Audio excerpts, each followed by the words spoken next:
Hey y'all, it's Michelle Pippin with WomenWhoWow.com and BeMichellePippin.com. If you are a seriously driven women entrepreneur, you have got to join your tribe over at WomenWhoWow.com or BeMichellePippin.com/WomenWhoWow. We are a growing international alliance of seriously driven women entrepreneurs who are determined to create success on their own terms. Today, I want to talk about 5 specific steps you can take to hack time like a boss, like a lady boss, and get more done, create more profit and more peace and more passion in your business so that you can live according to your own terms. And I actually recently did an article, not recently, maybe a year ago, for the Boston Business Journal, the LA Business Journal, all of the city and state business journals. And they asked me to write an article about time management. And my response was that we don't really want to manage time. We want to harness time. We want to leverage time. We want to make the most of it, right? In the Bible, it actually talks about, it says, don't forget or don't waste an opportunity to do something good. And so this is really about getting the most out of each and every day out of your business. And I've spoken a lot more recently about this one day kind of mentality, like something will happen to us one day in terms of a big break or getting that new client or getting a new level of success or getting known in a different circle or whatever. And I can tell you I've kind of fallen prey to that thinking before, but in my own experience and in the experience of so many of our members, it's the dailiness. It's how you approach, how you show up every day that really creates the success that you would be looking for and that you're after. And so it's not about, managing time. It is about leveraging it. It's about approaching each and every day with a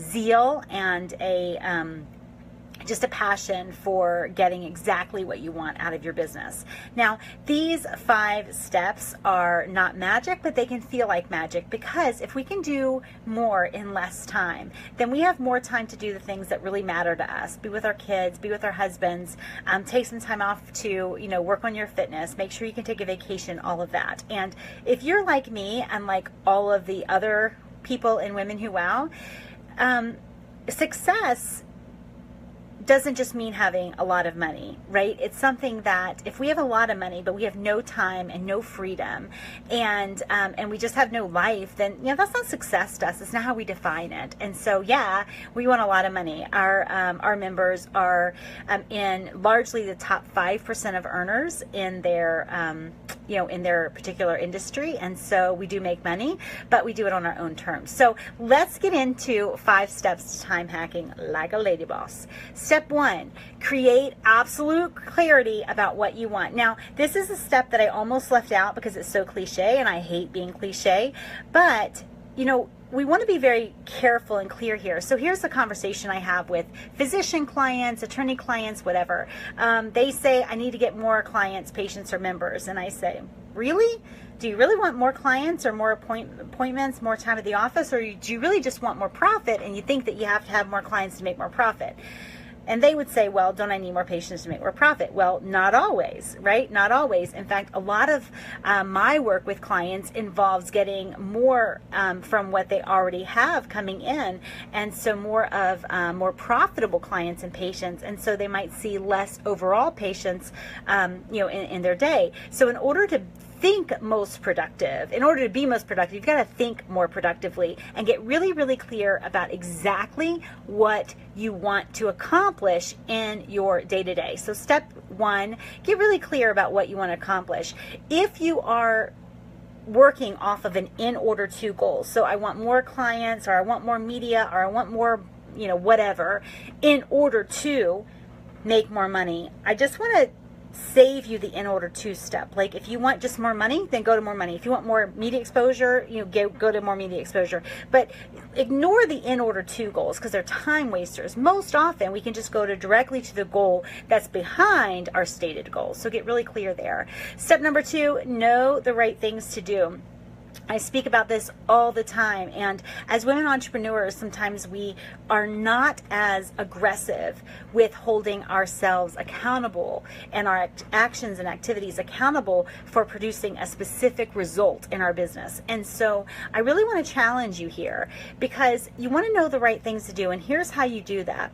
You make a list of everything that you're doing to grow your business, and beside each of those action items, you write a very specific goal that you want that action to create for you and or create in your business. And then you have to ask yourself, you have to measure and ask yourself, is it working, right? I can't tell you the number of people who, constantly attend different groups or different events or involved in this association or that association because they think that it'll bring them more clients, and they've been doing it for 5 years and it's really not bringing them more clients, and they keep doing it, right? We want to save time. We want to do only the right things. That saves time doing things that are wasting our time. And we can either just enjoy that time, at home with our family or friends, or we can apply it to something that actually is working, right? So you'll never have time to do everything, but you'll always have the time to do what's most important. However, you must be willing to measure the result of your actions and be honest about it. And there's no harm in being a quitter, right? There's no harm in saying, hey, this didn't work out for me. It didn't work the way I want, and so I'm going to redirect my time someplace else. So actually know the right things to do. And the right things to do are that list of things that you know why you're doing them, and you know they are working for you, which is super important. Step 3, if it is important, then, and you want to really hack time, then you'll schedule it in. I am a big list person. I've always been a big list person. However, I found that when I started scheduling things, that allowed me to get so much more done with my time. Here's the deal. When you schedule something, a magical thing happens. 1, it has a start time, right? And 2, it has an end time. And we tend to do the things that we've scheduled in, right? We put off the things that are on our list, but not given a time frame in our schedule. So if it's important, then sure, make your list, but then figure out when in your specific schedule that action item is going to get done. That changes everything. And I have to still constantly work on myself for this, because I'm a list maker, and I also like freedom, and I don't like my days to be super scheduled. And so, but if it's important, it does go on my calendar, it is scheduled in, it has a start time and it has an end time, which is super important, because as you'll find, and as you probably already know, how much time something takes depends on how much time you give it, right? We've got people who will take, 16 to 20 months to write a book, and we've got people who will do it in 16 to 20 hours. The choice really is yours. How much time are you going to give it? Step 4, protect your time as if it is the most valuable asset that you have, right? Protect it. It is the most valuable asset you have. It is the only asset that we can't really make more of. And so you want to protect it. And so we all have our personalized little posse of time gremlins, right? And so things that come up and just start to eat away at our time. And so, for me, there's certain things, like before my second kid had her driver's license, like orthodontic appointments, sick kids, mending broken hearts, errand running for kids. Now my teenagers are, 2 of my teenagers are driving, and my third is actually has his learner's permit, and so he'll be driving in just under a year. But all of us have these little time gremlins, and we need to make sure that we are protecting our time. So carving out time that cannot and will not be interrupted, even if it means that you get up early or you stay up late or you leave the house and work in an office. I work mainly from my home office, but I do sometimes work in the office in Virginia Beach. That gives me a little bit more protected time. So either way, you need to protect your schedule and make sure that you are protecting your time, and that it's not leaving and just kind of filtering out through lots of little teeny tiny little things. So really protect your time. Here's a quick tip for protecting your time, because we as women entrepreneurs, we like to help each other. We're relational by nature, and so what happens is all of a sudden your time is starting to bleed. You're starting to bleed out time wise via little paper cuts, right? And so what happens is, we need to start pushing pause. And so when people are asking us, hey, do you mind doing this? Keep picking this up, picking up this prescription, picking my kid up, going by the post office, blah, blah, blah, blah, blah. we need to be willing to say, well, let me check my schedule, right? That's one way to protect your time, is to have an at the ready response when someone asks you to do something. This isn't about being mean or being inflexible or whatever, but it does send the message that you have a schedule that you need to check. So if you push pause, and even with your teenagers, let me check, right? Let me check my schedule and I'll get right back to you. And that one, when something is, I would say, people think it's urgent, but it's not urgent, those things tend to go away and disappear, and then it's off your plate entirely. But also, it allows you to more carefully plan how you respond to that person. So it's a good thing. So have your pause statement in order to push pause on the ask and more carefully consider the request so that you're protecting your time. Step 5, stack your efforts always, right? When I was young, I've talked about this several times before, but I used to go to Manio, to what was called the House on the Hill, and I'd go there with my mom's sisters and all of our kids, and I swear it was like this 850 square foot house. Literally, I went there. It always seemed really big, but when I went back as an adult to show my kids, it was like this teeny tiny little scratch of a house. And we would go there and we had so much fun. But the lady who owned it was my mom's sister's mother-in-law, and she would do the weirdest stuff. Like, she would cut an Oreo in 3 pieces, literally, and sit 3 growing 12-year-old boys down and say, here's your snack, right?